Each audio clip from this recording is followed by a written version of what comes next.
जय श्री कृष्ण दोस्तों। इस वीडियो में श्रीमद् भगवद गीता के 18 अध्यायों और 700 श्लोकों को शामिल किया गया है। इस संपूर्ण भगवद गीता का पार्ट 1 वीडियो हम अपलोड कर चुके हैं। इस वीडियो में हम भगवद गीता के आगे के अध्यायों के बारे में चर्चा करेंगे। श्रीमद् भगवद गीता अध्याय 7 ज्ञान विज्ञान योग। इस अध्याय में हमें ये बताया गया है कि ईश्वर संसार को कैसे नियंत्रित करते हैं, ईश्वर को कौन से भक्त सबसे अधिक प्रिय होते हैं, इसके बारे में भी ये जानकारी दी गई है। लेकिन ये सवाल हम सबके मन में उठता है कि क्यों इंसान भगवान को नहीं पहचान पाता। भगवान कृष्ण इसका उत्तर देते हुए कहते हैं, हे अर्जुन, अब मैं तुझे वो बात बताऊंगा जिसे जानकर तू इस संसार में किसी और ज्ञान की तलाश में नहीं भटकेगा। हजारों लोगों में से कोई एक ही होता है जो ब्रह्म ज्ञान की खोज करता है और वो कोशिश करके ही सही उसे प्राप्त करता है। और ऐसे हजारों कोशिश करने वालों में कोई एक ही मेरे प्रेम में विश्वास और समर्पण के साथ प्राप्त कर पाता है। मेरे 2 रूप हैं, एक जन रूप जिसमें पृथ्वी, वायु, जल, अग्नि, आकाश, साथ ही मन, बुद्धि और अहंकार है। वहीं दूसरा है चेतना रूप जिसमें सृष्टि का चक्र है। समय को भी मैं ही निरंतर चलाता हूँ। जल, ओमकार, चंद्रमा, सूरज मैं ही हूँ। पृथ्वी के सभी ग्रंथ, बुद्धिजीवियों का तेज, तपस्वी का तप, धर्मों का पवित्र कर्म, अलग अलग समयों का काल और बलवान का बल भी मैं ही हूँ। इस संसार के लोग सांसारिक गुणों के बंधन में जकड़े हुए हैं, इसलिए मैं किसी को भी अपने असली रूप में नहीं दिखाई देता हूँ। और वास्तविकता में ये सांसारिक गुण भी माया ही तो है। मगर जो मनुष्य मोह माया को तोड़ देता है वो मेरा भक्त बन जाता है। माया के जाल में फंसे हुए लोग मेरी शरण में नहीं आ सकते हैं। कोई भी भक्त 4 विभिन्न प्रकार से मेरी पूजा करता है। कोई प्राप्ति की इच्छा रखने वाला, कोई दुख के समय मुझे याद करने वाला और कोई मुझे पहले से ही जानने वाला। लेकिन इनमें से मुझे सबसे अधिक ज्ञानी भक्त पसंद हैं। ये चारों भक्त दयावान होते हैं, लेकिन ज्ञानी पुरुष तो मानो मेरा ही रूप है। और ज्ञानी भक्तों में वो व्यक्ति भी शामिल हैं जिन्होंने मुझे बहुत सारे जन्मों से माना है और मृत्यु के बाद भी उनकी आत्मा मुझ में ही मिल जाती है। जो भक्त किसी इच्छा की पूर्ति के लिए किसी देवता की पूजा करते हैं, उनकी आस्था में मैं वही देवता बना देता हूँ और उस भक्त को अंततः वो देवता प्राप्त हो जाते हैं। अगर कोई भक्त मेरी पूजा करने के लिए किसी भी तरह का प्रयास करता है तो मैं उसे अपना बना लेता हूँ। जबकि दूसरी तरफ जो मुझे जन्म लेने और मरने वाला मानते हैं वो मुझे प्राप्त नहीं कर पाते। मैं भूतकाल, वर्तमान और भविष्य को जानता हूँ, हालांकि श्रद्धा रहित लोग मुझे नहीं जान सकते। वे भक्त जो सांसारिक मोह और माया को छोड़कर उच्च कर्म का अभ्यास करके मेरी भक्ति करते हैं, वे मृत्यु से मुक्त होकर मुझ में ही लीन हो जाते हैं।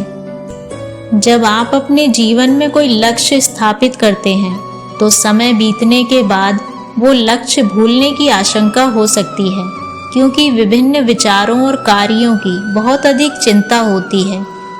भगवान श्री कृष्ण ने ये बताया है कि माया के जाल में फंसे व्यक्ति भगवान को भूल जाते हैं और इसी तरह कई बार अपने महत्वपूर्ण लक्ष्य को भी भूल जाते हैं और उन्हें लगता है कि उन्होंने जो लक्ष्य निर्धारित किया है वो तो बेकार है, व्यर्थ है। वो सोचते हैं लाइफ तो केवल मजे लेने के लिए है, क्या पता कल रहूं या ना रहूं। और इस तरह की सोच रखने वाले व्यक्ति को गीता में मूर्ख कहा गया है, जो इतना भी नहीं जानते कि ये जो डिस्ट्रैक्शन है, भटकाव है, ये मेहनत करने वालों को आजमाता है और ज्यादातर लोग इसी भटकाव में बंद करके रह जाते हैं। वहीं दूसरी तरफ जो लगातार बिना डिस्ट्रैक्ट हुए कठिन परिश्रम करते हैं, वही व्यक्ति सफलता को प्राप्त कर पाते हैं और उनके मन को शांति प्राप्त होती है। श्रीमद् भगवद गीता अध्याय 8 अक्षर ब्रह्म योग। इस अध्याय में हम जानेंगे कि भगवान क्या हैं और उन्हें कैसे प्राप्त किया जा सकता है, देवता क्या होते हैं और इस संसार का कारण क्या है। ये सभी बातें हम इस अध्याय में सीख सकते हैं। अर्जुन ने श्री कृष्ण से पूछा, हे माधव, परम ब्रह्म क्या होता है, आध्यात्म का स्वरूप क्या होता है, कर्म क्या होता है, ये संसार कैसे चलता है और देवता कौन होते हैं। अर्जुन के इन सभी प्रश्नों के उत्तर भगवान श्री कृष्ण द्वारा दिए गए हैं। श्री कृष्ण कहते हैं कि जीवों की वास्तविकता ही अध्यात्म होती है। कर्म हमारे द्वारा पास्ट में किया गया त्याग होता है, जिसका परिणाम हमें वर्तमान में मिलता है। उसी तरह से हमारे वर्तमान में किए गए कर्म या त्याग वो भविष्य में मिलने वाले परिणामों को ही जन्म देते हैं। इस संसार का निर्णय करता मैं ही हूँ। और जब कोई व्यक्ति अंत के क्षण में अपने मन में वही भाव और अपने ध्यान को उसी भाव में स्थिर करके शरीर छोड़ता है, तो वो उसी भाव को प्राप्त करता है। इसलिए मुझे याद करने वाले हमेशा मेरे पास आते हैं। इसलिए अर्जुन, तू भी मुझ में ही ध्यान कर और युद्ध करके तू मुझे ही पाएगा। जो लोग सदैव मुझे याद करते हैं वे सरलता से मेरे पास आते हैं, और जो मेरे पास आते हैं उनका जन्म मरण का चक्र समाप्त हो जाता है। उनके सारे दुख हमेशा के लिए खत्म हो जाते हैं। श्रीमद् भगवद गीता के अनुसार ब्रह्मा का एक दिन 1000 महायुग के बराबर होता है। इसके अनुसार ब्रह्मा का एक दिन 4 अरब 32 करोड़ 100 वर्ष होता है। इसी प्रकार इतनी ही अवधि ब्रह्मा की रात्रि की भी होती है। ब्रह्मा के एक दिन की सुबह में ही संपूर्ण संसार का निर्माण होता है और रात के प्रारंभ में ही वो संसार फिर से ब्रह्मा में ही समा जाता है। और इस चक्र में लगातार पुनर्जन्म का चक्र चलता ही रहता है। लेकिन जो मेरे भक्त होते हैं उन्हें शीघ्र ही इस चक्र से मुक्ति मिल जाती है। इसलिए हे अर्जुन, मैं तुझे वो मार्ग बताता हूँ जिससे लोग या तो मोक्ष को प्राप्त करते हैं या फिर से संसार में उन्हें वापस आना पड़ता है। जब सूर्य का प्रकाश होता है तो शुक्ल पक्ष चल रहा होता है और सूर्य उत्तरायण में होता है, तब कर्मयोगी जो शरीर छोड़ने वाला होता है मेरे पास हमेशा के लिए आ जाता है। और जब रात्रि होती है तो कृष्ण पक्ष आता है और सूर्य दक्षिणायन में मौजूद होता है। उस समय पर कर्मयोगी अपने शरीर को त्याग कर परलोक में जाते हैं और वहां बहुत समय तक आनंद सुख भोगते हैं। फिर संसार में उन्हें आना ही पड़ता है। केवल एक योगी ही इस रहस्य को समझकर सभी कर्मों के फलों के मोह को छोड़कर परम ब्रह्म में मिल पाता है।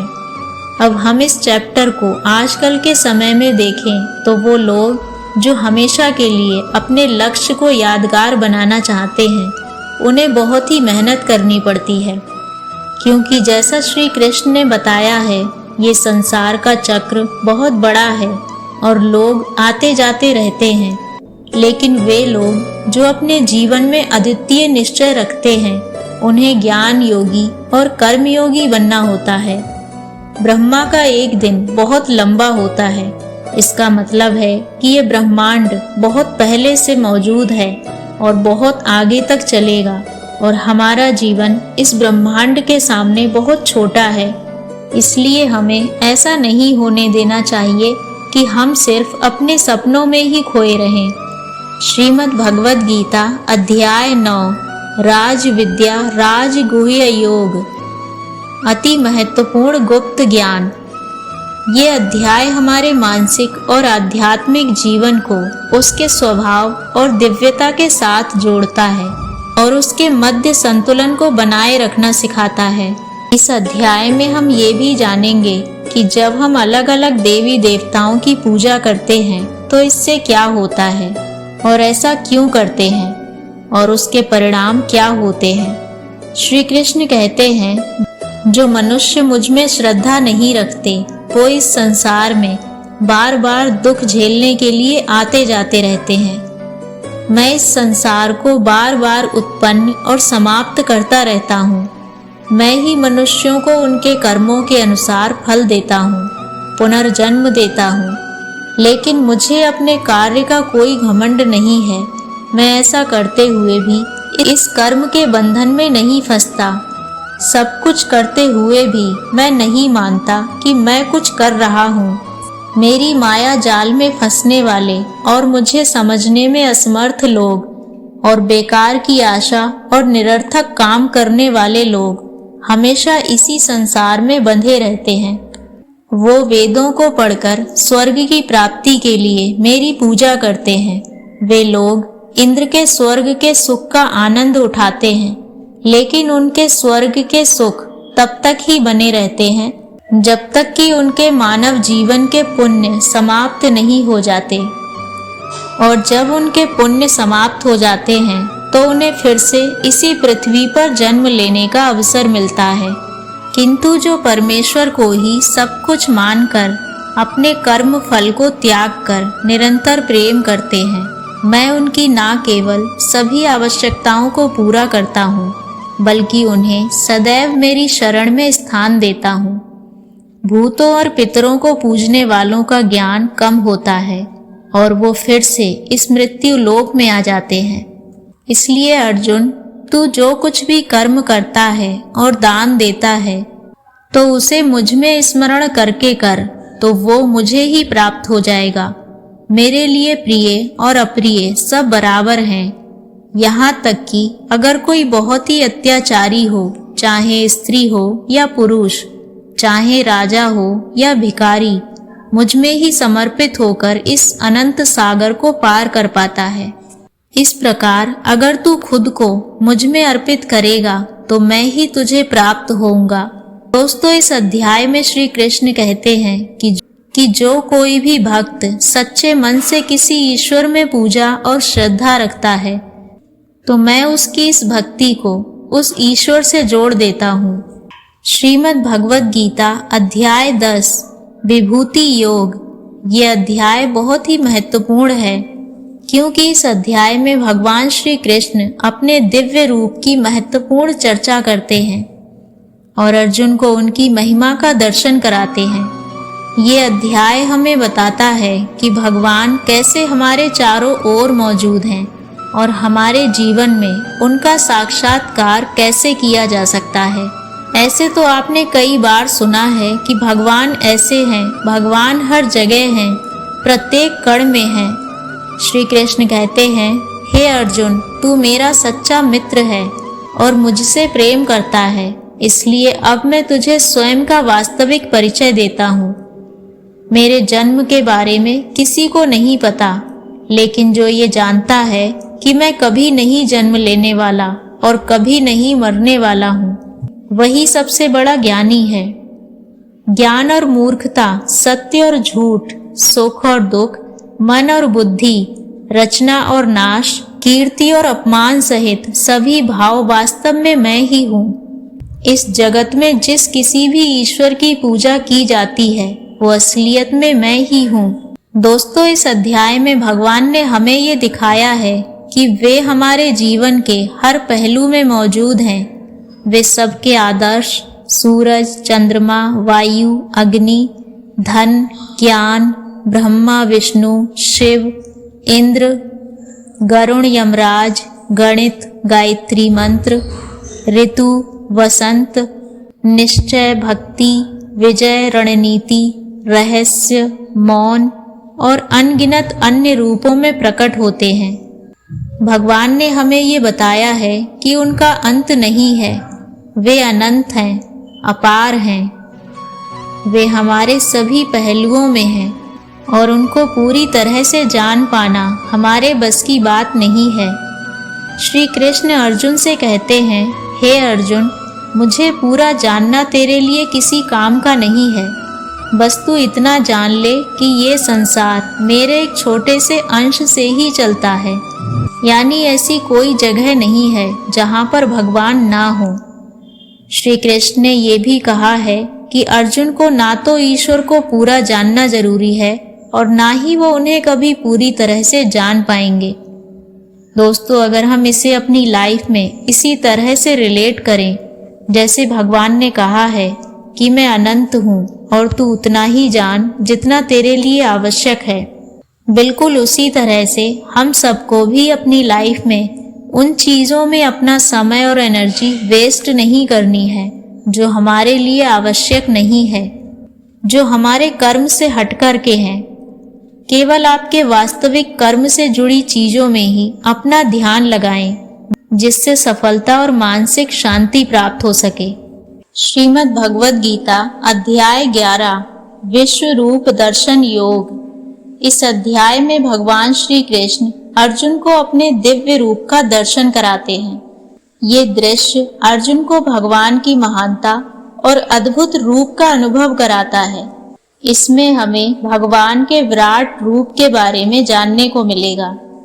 अर्जुन श्री कृष्ण से कहते हैं, हे माधव, आपके दिए हुए ज्ञान से मेरे सारे संदेह दूर हो गए हैं, लेकिन अगर संभव हो तो मैं आपका महान रूप देखना चाहता हूँ। तो श्री कृष्ण कहते हैं, हे अर्जुन, परंतु मानव की आंखों से तू ये सब नहीं देख पाएगा, इसलिए मैं तुझे ये सब देखने के लिए दिव्य नेत्र प्रदान करता हूँ। दोस्तों, इसके बाद जो अर्जुन ने देखा उसकी वास्तव में कल्पना भी नहीं की जा सकती। ईश्वर का ना तो कोई आरंभ था और ना ही कोई मध्य और ना ही कोई अंत था। उस रूप से इतना प्रकाश निकल रहा था जितना हजारों सूरज भी मिल जाएं तो भी उतना ना निकल पाए।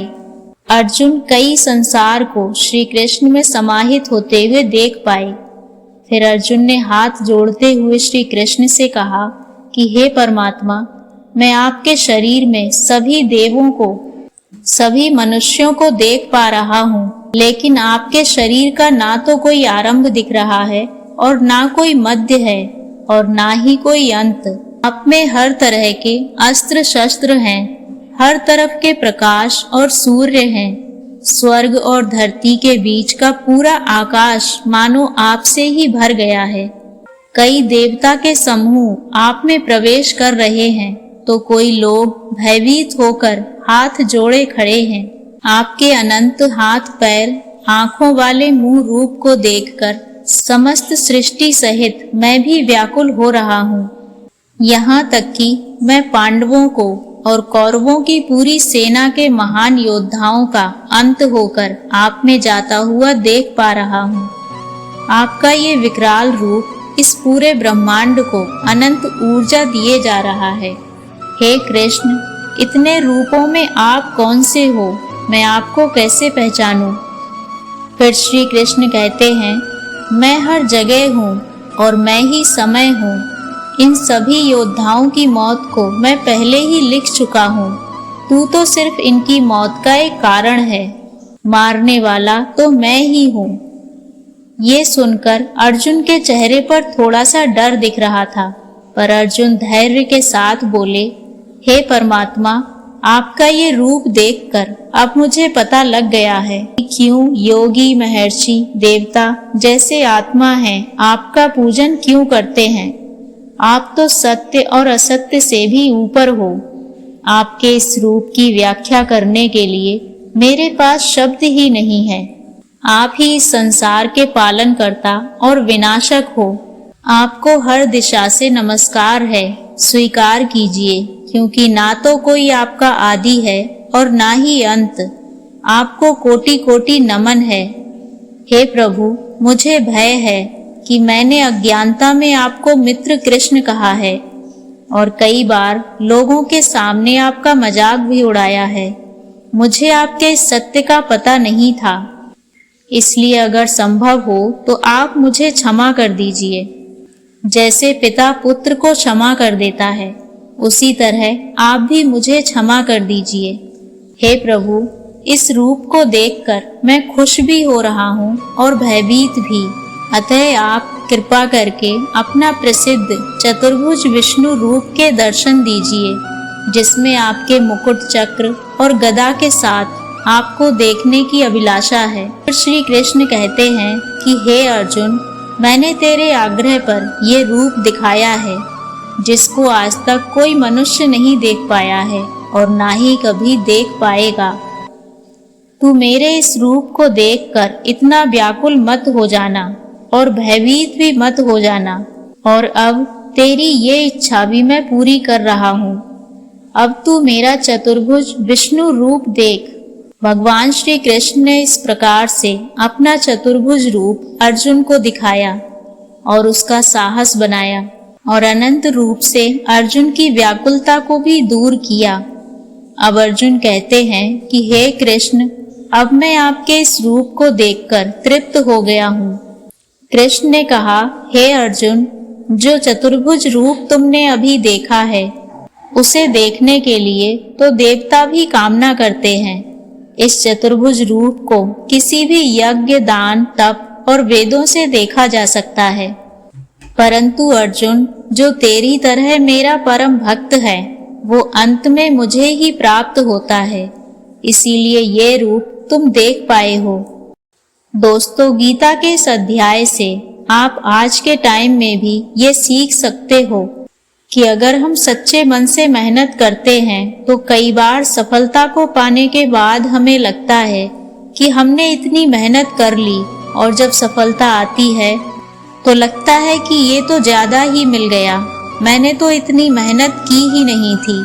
और दोस्तों, यही महान लोगों का एक सद्गुण होता है कि वो मेहनत तो करते हैं लेकिन उनको ये भी आभास नहीं होता कि उन्होंने कितनी मेहनत की।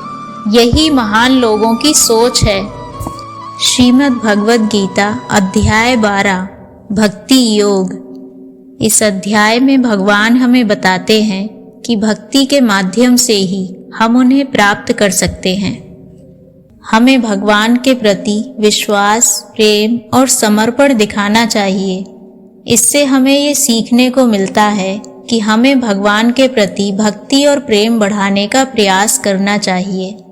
जो व्यक्ति हर तरह के सुख और दुख, शत्रुता और मित्रता, लाभ और हानि, मोह और इच्छा, हर तरह के मौसम से दूर रहता है और सभी प्राणियों को एक समान नजरिए से देखता है और जो अपने मन और इंद्रियों को पूरी तरह से वश में रखता है, वही परम आनंद को पाता है। जो निंदा और प्रशंसा को एक समान समझता है, जो किसी भी स्थान पर किसी भी आहार के साथ रह सकता है, वो भक्त मेरे लिए बेहद प्रिय है। और उनमें से जो भी निष्काम भाव से अपने कर्म मेरी सेवा में लगाते हैं, वही भक्त मेरे लिए श्रेष्ठ हैं। इस अध्याय में हमें ये सिखाया गया है कि हमें अपने पूर्व अनुभवों से सीखने की कोशिश करनी चाहिए। एक छात्र या एक व्यक्ति अपने जीवन में कुछ महत्वपूर्ण करना चाहता है, उसे कम खाना चाहिए और हर प्रकार की भावनाओं के साथ होना चाहिए। खुद के लक्ष्य को कैसे प्राप्त करना है, केवल यही सोचना चाहिए और तभी लक्ष्य प्राप्त हो सकता है जब हम भगवान के प्रति विश्वास, प्रेम और समर्पण करते हैं। भगवद गीता अध्याय 13 क्षेत्र क्षेत्रज्ञ विभाग योग। इस अध्याय में भगवान हमें आत्मा और शरीर के बीच के अंतर की बात बताते हैं। हमारी आत्मा शरीर के परे है और हमें इसे समझना चाहिए। ये हमें सिखाती है कि हमारे शरीर से भी ज्यादा हमारी आत्मा असली है और हमें इसके साथ मिलकर जीना चाहिए। इस अध्याय से हमें ये ज्ञान मिलता है कि कैसे हमारे कर्मों के परिणाम की रचना होती है। श्री कृष्ण हमें बताते हैं कि ये शरीर एक क्षेत्र है, जैसे एक खेत एक क्षेत्र होता है। खेत में हम बीज बोते हैं और उसके सही समय पर फल होता है। इसी तरह हमारे जीवन में भी हम कर्म के बीज बोते हैं और उसका सही समय पे हमें फल मिलता है। इसीलिए शरीर को क्षेत्र कहा गया है। इस क्षेत्र और क्षेत्रज्ञ के ज्ञान की विभिन्न तरीके से विद्वानों द्वारा व्याख्या की गई है, जिसमें 5 महाभूत मन, बुद्धि, अहंकार और सभी इंद्रियां शामिल हैं। साथ ही सुख, दुख, चेतना, शरीर, धैर्य और विकार भी इसमें शामिल हैं। श्री कृष्ण अर्जुन से कहते हैं, परम ज्ञान क्या होता है, इसका उत्तर मैं तुझे दूंगा। मानव में कोई भी गुण हो वो गर्व करने योग्य नहीं होता। हमें किसी भी प्राणी को सताने का कोई अधिकार नहीं है। हमें दूसरों के प्रति क्षमा भाव रखना चाहिए। हमें गुरु की सेवा करनी चाहिए। हमारे मन और सभी इंद्रियों को पूरी तरह से नियंत्रित होना चाहिए। हमें खुद को किसी भी भावना में नहीं बहने देना चाहिए। हमें संतान, जीवन साथी, घर और धन में मोह नहीं करना चाहिए। हमें अच्छे और बुरे में समान भाव रखना चाहिए और ऐसे लोगों से दूरी बनानी चाहिए जो किसी के साथ स्वार्थपूर्ण होते हैं। हमें एकांतवास में अपने मन को शुद्ध करना चाहिए और हमें परमेश्वर में पूरी तरह समर्पित और ध्यान मग्न रहना चाहिए। आगे श्री कृष्ण कहते हैं, हे अर्जुन, अब मैं तुझे परम ब्रह्म के बारे में बताऊंगा जो सर्वव्यापी है। वो सब इंद्रियों के साथ भी इंद्रियों के बिना है और वो निर्गुण होकर भी सभी गुणों के साथ है। वो सभी सजीवों और निर्जीवों में है। वो दूर भी है और पास भी, लेकिन फिर भी जानने में नहीं आता। वो ब्रह्म की तरह जीवन उत्पन्न करता है, विष्णु की तरह पालन करता है और शंकर की तरह विनाश भी करता है। वो अलग अलग कालों में होते हुए भी एक जैसा लगता है और एक ही काल में भी अलग अलग तरह का होता है। ये माया का भी महामाया है, परम से भी परम है और सभी प्राणियों के साथ उनके हृदय में निवास करता है, परंतु इसके बाद भी ये जानने योग्य है। हे अर्जुन, इस प्रकृति और पुरुष का भी कोई आरंभ नहीं है, क्योंकि प्रेम और घृणा और तीनों तरह के गुण अर्थात सत, रज और तम भी प्रकृति से ही आते हैं।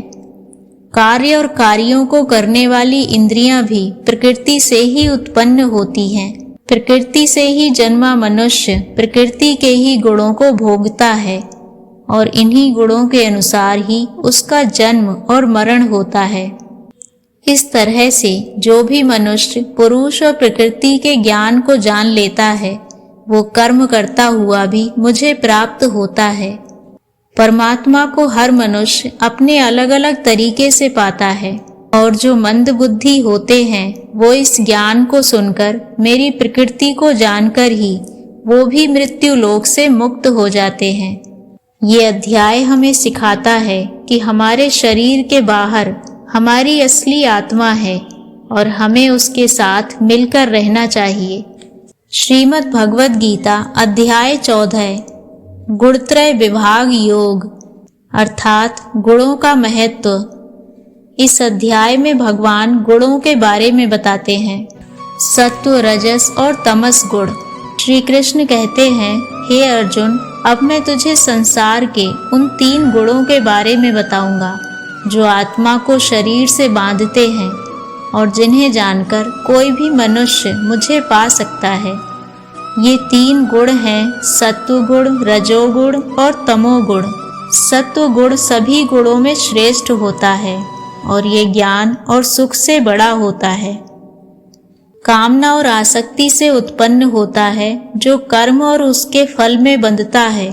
रजोगुण मनुष्य को कर्म करवाता है और उसे अविचलित रहने नहीं देता। ये कामना और आसक्ति से उत्पन्न होता है। तमोगुण मनुष्य को बोझिल, आलस्य और निद्रा में बाधित करता है।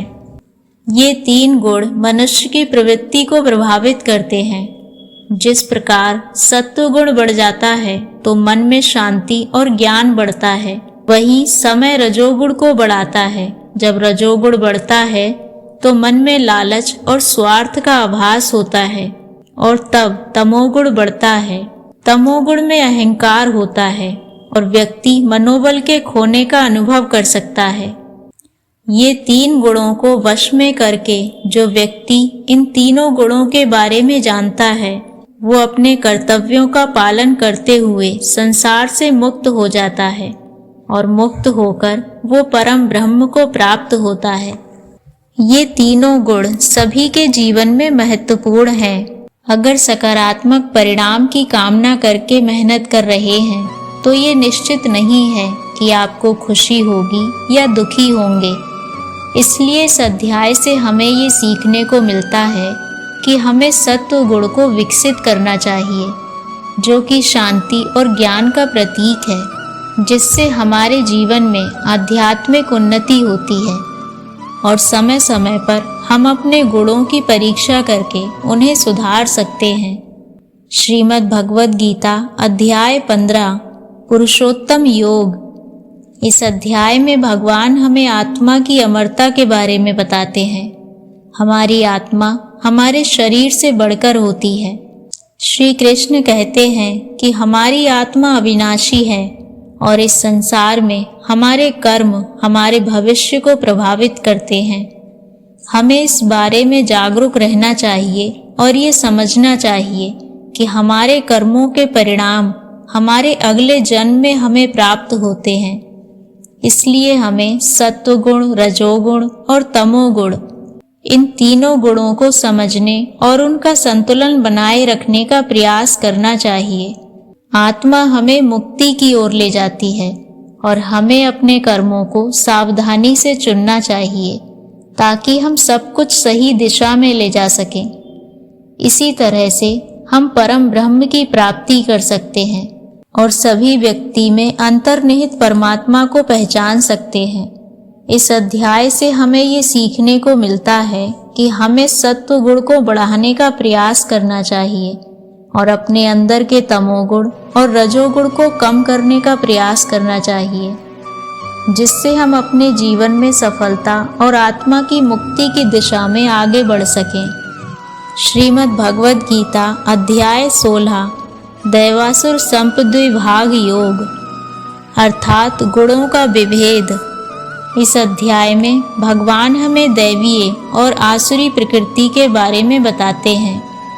दैवीय प्रकृति वाले लोग धर्म, सच्चाई और प्रेम को प्राथमिकता देते हैं, जबकि आसुरी प्रकृति वाले लोग अहंकार, क्रोध और द्वेष की दिशा में आगे बढ़ते हैं। श्री कृष्ण कहते हैं कि दैवीय स्वभाव वाले लोग अपने मन को शुद्ध रखते हैं, परमात्मा को याद करते हैं और सुख दुख को समान भाव से सहते हैं।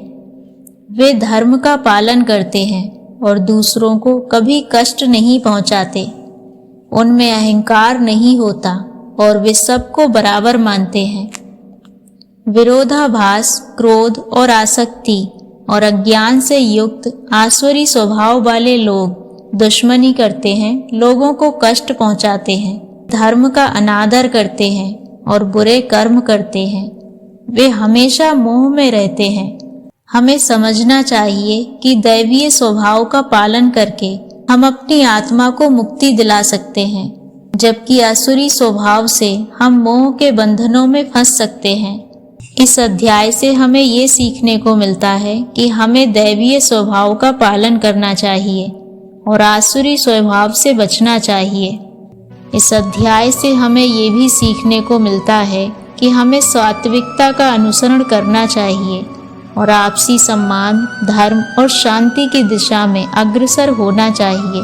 रजस और तमस की ओर नहीं बढ़ना चाहिए, क्योंकि ये हमें बंधनों में फंसा सकते हैं। श्रीमद् भगवद गीता अध्याय 17 श्रद्धात्रय विभाग योग, अर्थात श्रद्धा का महत्व। ये अध्याय भगवद गीता का अहम अध्याय है, जो हमें श्रद्धा और धारण के महत्व के बारे में सिखाता है। श्रद्धा का अर्थ होता है विश्वास, और ये हमारे जीवन में अत्यधिक महत्वपूर्ण है। इस अध्याय में भगवान हमें ये बताते हैं कि हमें अपने कर्मों को ईमानदारी से करना चाहिए और अपनी धारणाओं में स्थिर रहना चाहिए।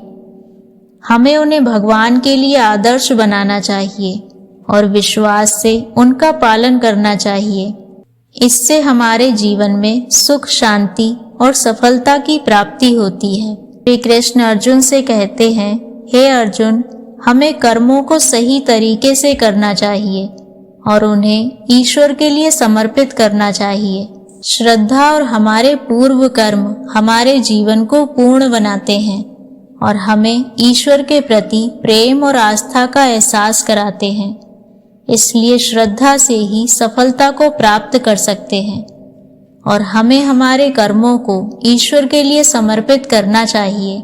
हमें अपने जीवन में सच्ची और दिल से आस्था बनानी चाहिए, क्योंकि वो हमें आदर्श और आदर देती है, जो अंततः हमारे जीवन को संवारती है। श्रीमद् भगवद गीता अध्याय 18 मोक्ष संन्यास योग। दोस्तों, इस अध्याय में हमें त्याग और संन्यास के बीच परस्पर संबंध के बारे में बताया गया है और इसलिए ये अध्याय बहुत ही ज़्यादा महत्वपूर्ण हो जाता है, क्योंकि त्याग और संन्यास के रास्ते भी मोक्ष की प्राप्ति की जा सकती है। और कैसे, चलिए इस अध्याय में जानते हैं। वास्तव में त्याग और संन्यास एक ही है। इस पूरे गीता ग्रंथ का सार आपको इसी विचार में मिलेगा, इसीलिए आपको इस अध्याय को ध्यान से सुनना चाहिए। अर्जुन ने सवाल किया, हे माधव, कृपा करके मुझे त्याग और संन्यास के बारे में बताइए। श्री कृष्ण ने कहा, हे अर्जुन, इस संसार में कुछ लोग कर्मों के फलों को छोड़ने को ही त्याग कहते हैं और अगर कर्मों को ही त्याग दें तो उसको संन्यास कहते हैं। कुछ लोग सभी कर्मों को दोष भरे मानकर उनका त्याग करने के लिए कहते हैं और कुछ लोग ये बोलते हैं कि यज्ञ तप दान वाले कर्म कभी नहीं त्यागने चाहिए।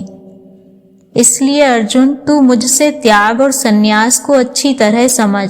इन दोनों में मैं सबसे पहले त्याग के बारे में बताऊंगा और ये त्याग भी 3 तरह के होते हैं, सात्विक, रजस और तमस। यज्ञ, तप और दान ये तीनों त्याग के योग्य नहीं हैं, बल्कि जो फल की इच्छा के बिना किया जाता है, यज्ञ, तप और दान, यही सात्विक त्याग कहे जाते हैं। जो शास्त्रों में दिया गया कर्म और धर्म है, जिसमें फल और आसक्ति नहीं है, उसको सात्विक त्याग कहा जाता है। किसी अन्य कारण के लिए अगर किसी कर्म का त्याग किया जाता है तो उसे तमस त्याग कहते हैं। जो व्यक्ति किसी भी काम से ना तो प्रेम करता है और ना ही नफरत करता है, वही सच्चा त्यागी होता है। मनुष्य शरीर कितना भी प्रयास कर ले, वो फिर भी किसी कर्म को पूरी तरह से नहीं छोड़ सकता, जैसे कि सांस लेना। इसलिए कर्मों के फलों को छोड़ देना ही सच्चा त्याग होता है। जो लोग कर्म फलों का त्याग इस संसार में नहीं करते, उनके कर्म फल मृत्यु के बाद भी उनका पीछा नहीं छोड़ते। इसलिए कर्मों के फलों को छोड़ देना ही सच्चा त्याग होता है। हमें कर्म फल की कामना को त्याग देना चाहिए। दोस्तों, इस वीडियो में आपने कुछ भी सीखा हो तो कमेंट में जय श्री कृष्ण अवश्य लिख दीजिए और इस वीडियो के बारे में आपकी राय हमें ज़रूर बताइए। धन्यवाद।